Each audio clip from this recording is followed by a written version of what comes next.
just figured out why we can't solve the housing problem. You see, below is an actual reenactment that we're going to create for your leisure and pleasure of conversations of two New York City mayoral candidates. Big-time candidates, I mean. The first is with Ray McGuire. He's a former Citigroup executive and a billionaire, so obviously he knows housing and banking, right? The other one is Sean Donovan. I covered him his entire career at HUD.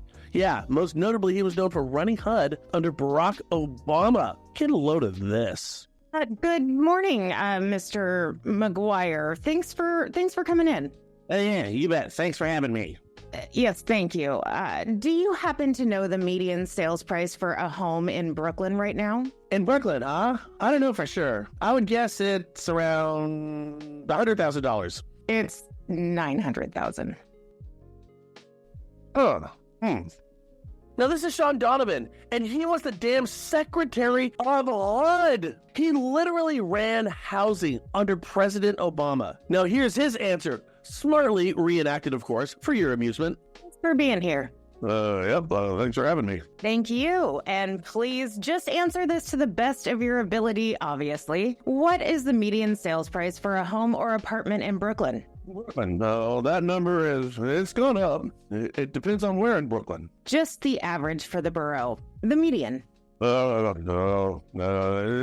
got to be somewhere in the $80,000 to $90,000 range, if not higher. The median sales price for a home in Brooklyn is $900,000. You do see what's going on here, how out of touch these two guys are, and one of them's gonna win. You can't hear the cries of the commoner behind the castle walls. And we built a lot of walls in this country, haven't we? Not necessarily at the southern border to keep people out, rather walls around who we elect to keep them insulated from reality. Keep in mind, elected or not, these are the movers and shakers that set the policies that have completely screwed up housing. There was another New York mayoral candidate.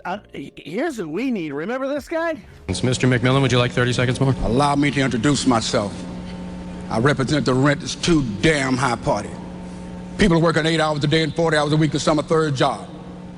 Women can't afford to take care of their children, feed their children breakfast, lunch, and dinner. My main job is to provide a roof over your head, food on the table, and money in your pocket. This is politics as usual. Playing a silly game. It's not going to happen. The rent too damn high movement, the people I'm here to represent can't afford to pay their rent. They're being laid off right now as I speak.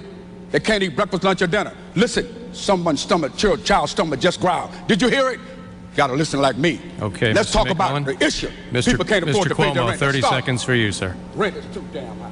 Yeah, let's dust him off and give that man a megaphone. I represent the rent is too damn high party. The good and the bad. According to the New York Times, the 2024 housing market was the slowest in decades. Quote, the year is on track to have the slowest housing market in 3 decades with a projected 4 million home sales, according to the National Association of Realtors, making 2024 the second straight year of historically anemic sales. The last time sales dipped that low was in 1995, when the U.S. population was 22% smaller than it is today. And with a 22% smaller population 3 decades ago, frankly, this market is even harder than that one. But, listen, guys, enough of that, right? Look at it like this, guys. This market for you is like Juan Soto warming up on deck with a weighted bat, or a running back trying to sprint in practice with bungee resistance. Why do these athletes do that in practice? Well, you make it harder in practice. So when you actually get into the darn game, you jack that home run, or you outrun the darn corner who's chasing you to the end zone. It makes the game easier. Does that make sense? Now, for most of you, look at 2024 as your warm-up practice and make 2025 the time that you shine. Now, why do I say this? According to this super accurate property estimating site Zillow, home sales are poised to increase next year if rates cooperate. As you can see from this graph, Zillow actually sees home prices decreasing 2.2% over the course of the entire year. A good thing, no? A great thing? Yeah. Affordability with rates going down. There's that perfect time. You know what I'm talking about, right? You know when the sun drops below the horizon while there's still light in the sky? Or that moment before you fall asleep when you're still awake, but you've moved on into your dreams. And of course, there's that time when values and rates go down at the same time, but the market hasn't entirely figured the whole thing out yet. Yeah. That's a chip off the old Xanadu block, isn't it? That's why you need to work with an astute real estate agent and lending team, because they'll identify this perfect time and they'll guide you to an actual deal in a rough and tumble market. Imagine that. So chin up, people. 24 was practice. 25, well, it's game time. Listen, for a lot of loan officers, your signing contract bonuses are coming up. This is a new year for everybody. And 2025 could be different. Listen, we are doing things differently over here at Cap Direct. We're making a difference. We're outpacing our competition. We're small, we're nimble, but we are new. If you want to learn more about what we're doing and be a part of a team, an actual team, fill out the information down below and give us a ring, because we want to talk to you. 2025 for us, I'm looking forward to this.